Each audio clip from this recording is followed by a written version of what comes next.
राधे राधे। आज की वीडियो में ना हम आपको कोई व्लॉग दिखाने वाले हैं, ना ही कोई दर्शन कराने वाले हैं, लेकिन एक बहुत ही महत्वपूर्ण, बहुत ही ज़रूरी विषय को लेकर के हम आपसे बात करने वाले हैं। और ये विषय बहुत ज़्यादा ज़रूरी है क्योंकि ये एक बहुत बड़ी प्रॉब्लम है जिसकी स्टार्टिंग हो चुकी है। अगर हम इस पे बात नहीं करेंगे तो शायद ये प्रॉब्लम और ज़्यादा बड़ी हो जाएगी। जैसा कि आप सभी को पता है कि अभी आर्टिफिशियल इंटेलिजेंस बहुत तेज़ी से हर एक फील्ड में यूज़ किया जाना स्टार्ट हो गया है। अभी चाहे उसको लेकर के अलग अलग कंपनीज ने अपने अपने सॉफ्टवेयर बना रखे हो, चाहे वो चैट जीपीटी हो, चाहे वो ग्रोक हो, या फिर हर एक कंपनी जो नए नए तरीके के सॉफ्टवेयर लेके आ रही है और जो कि आर्टिफिशियल इंटेलिजेंस पे काम कर रहे हैं, उनको लेकर के बहुत ज़्यादा चुनौतियाँ आनी शुरू हो गई हैं। स्टार्टिंग में जो हम बात करने वाले हैं वो अभी हाल ही में इसका संदर्भ दिया जा सकता है। अभी 2-3 दिन पहले श्री हित राधा केली कुंज, जो कि पूज्य प्रेमानंद महाराज जी का आश्रम है, वहाँ का एक इंस्टाग्राम का पेज है जहाँ पर 20 मिलियन से ज़्यादा वहाँ के फॉलोअर्स हैं।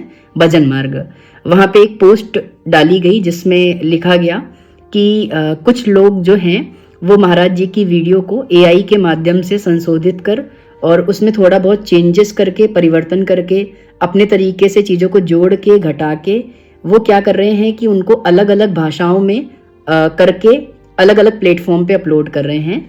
फिर उन्होंने आगे लिखा कि इस तरीके की चीज़ें नहीं करनी चाहिए, ना ही किसी को बनानी चाहिए, ना ही किसी के साथ शेयर करनी चाहिए, और ना ही मतलब किसी को इसमें इन्वॉल्व होना चाहिए।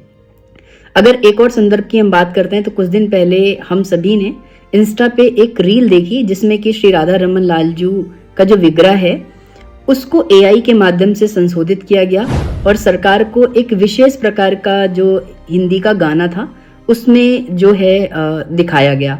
उसको लेकर के श्री राधा रमन जी मंदिर के द्वारा, वहाँ के जो गोस्वामी परिकर जी हैं उनके द्वारा, विशेष रूप से पुंडरीक गोस्वामी महाराज जी के द्वारा, महंग गोस्वामी जी के द्वारा और भी बहुत सारे गोस्वामी जी लोगों के द्वारा जो है आपत्ति दर्ज की गई और बहुत प्रबल तरीके से, बहुत मतलब अच्छी तरीके से बात रखी गई कि ये बिल्कुल नहीं होना चाहिए और इसको लेकर के कठोर कार्यवाही की जाएगी। अभी इसके बाद में पूज्य प्रेमानंद महाराज जी के वहाँ से ये चीज़ लेकर के आ गई है। तो एक सबसे बड़ी चुनौती जो एआई को लेकर के शुरू हो गई है वो ये है कि एआई इतना रियल है कि किसी भी चीज़ को मॉडिफाई कर सकता है और लोगों के लिए इस चीज़ को लेकर के बिलीव करना बहुत आसान हो जाता है कि ये चीज़ रियल है या फिर फेक है, और आसान से फेक चीज़ भी रियल दिखती है। किसी की आवाज़ हो, आवाज़ की फ्रिक्वेंसी, एम्पलीट्यूड, टोन, ये सारे के सारे जो पैरामीटर एक इंसान से दूसरे इंसान में डिफरेंट होते हैं, एआई के माध्यम से आप किसी की आवाज़ को यूज़ करके कुछ भी बुलवा सकते हो। कुछ चीज़ें, आवाज़ हो गई, इंसान के एक्सप्रेशन हो गए, इंसान का चेहरा हो गया, उसकी बॉडी हो गई, उसकी बॉडी लैंग्वेज हो गई, इसी के आधार पे तो हम लोगों की जो एक इंसान है उसके बारे में पता करते थे, उसकी जेन्युइनिटी को निर्धारित करते थे। हम किसी की फ़ोन पे आवाज़ सुन लेते थे, भले ही ना देखें तब भी हम समझ जाते थे कि हम इंसान से बात कर रहे हैं। तो एआई ने इस चीज़ को लेकर के एक बहुत बड़ी चुनौती शुरू कर दी है। इसको लेकर के अलग अलग तरीके के फ्रॉड भी स्टार्ट हो सकते हैं। हो सकता है ये मंदिरों के नाम से स्टार्ट कर दिए जाएं, हो सकता है ये पूज्य महाराज जी के नाम से ही स्टार्ट कर दिए जाएं कि भाई महाराज जी को दिखा दिया जाए कि कोई प्रोडक्ट है, कोई उत्पाद है, उसका वो विज्ञापन कर रहे हैं, या हो सकता है कोई डोनेशन के लिए महाराज जी की वीडियोस को यूज़ करना स्टार्ट कर दे। तो ये एक बहुत बड़ी चुनौती है जिसको सरकार को भी इसको लेकर के एड्रेस करना चाहिए। इसमें सुरक्षा के व्यापक इंतजाम किए जाने चाहिए और हम लोगों को भी पूरी तरीके से सचेत रहना चाहिए।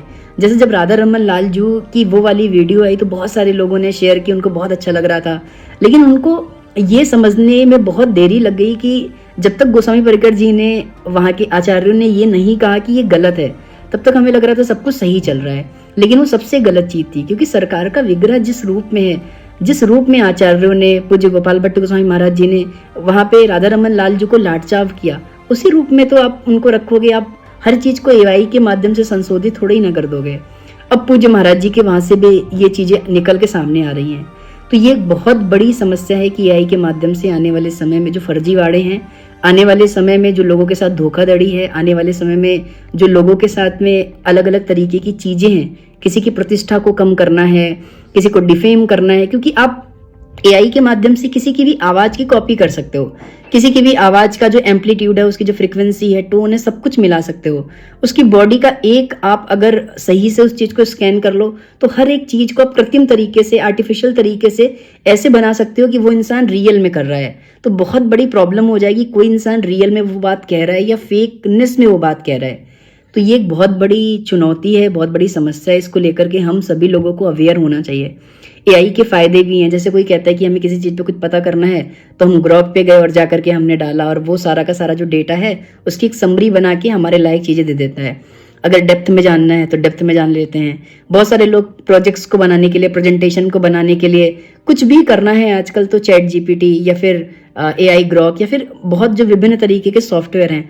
आज देखिए कोई भी कंपनी कोई सॉफ्टवेयर लेकर के आती है, चाहे वो फेसबुक हो, इंस्टाग्राम हो, यूट्यूब हो, ये सारी की सारे जो बड़ी बड़ी कंपनियां और नई छोटी कंपनियां हैं, ये सारे के सारे लोग आर्टिफिशियल इंटेलिजेंस को यूज कर रहे हैं। सिर्फ और सिर्फ अपने फायदे के आधार पे आर्टिफिशियल इंटेलिजेंस को यूज करना, उसकी चुनौतियों को दरकिनार करना कहीं ना कहीं हम लोगों के लिए भी एक बहुत बड़ी समस्या खड़ी हो सकती है, समस्या आ सकती है।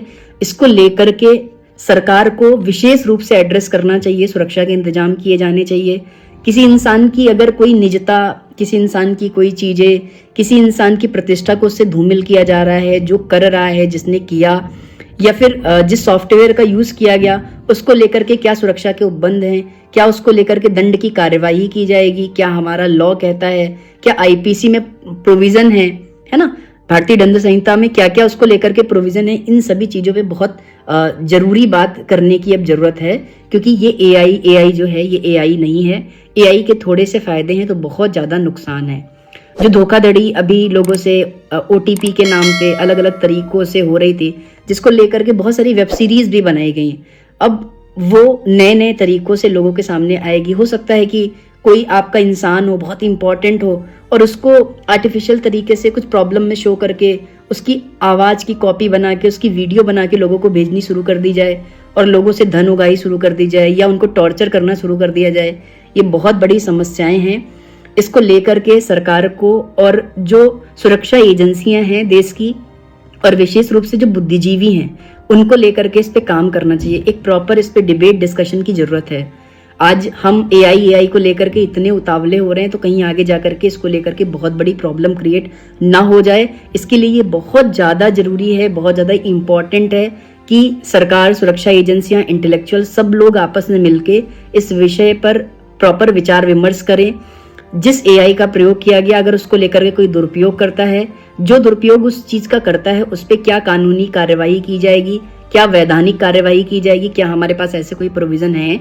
अगर नहीं है तो क्या सरकार इसको लेकर के कोई जो हमारे सेशंस होंगे पार्लियामेंट के, चाहे वो लोकसभा हो, राज्यसभा हो, तो उसको लेकर के क्या कोई ड्राफ्ट लाने वाली है, कोई विधेयक रखने वाली है, क्या सरकार की तैयारी है? इन सारी की सारी चीजों को लेकर के सरकार को भी लोगों को जो है एड्रेस करना चाहिए। और इसको लेकर के भी, जैसे अभी फोन पे हमारे आता है कि कोई अगर आपको, मतलब जैसे हो रहा था ना कि आप डिजिटल अरेस्ट हो गए हैं, तो डिजिटल अरेस्ट वाली चीज चल रही थी, कितने लोगों से ठगी हो गई, धोखाधड़ी हो गई।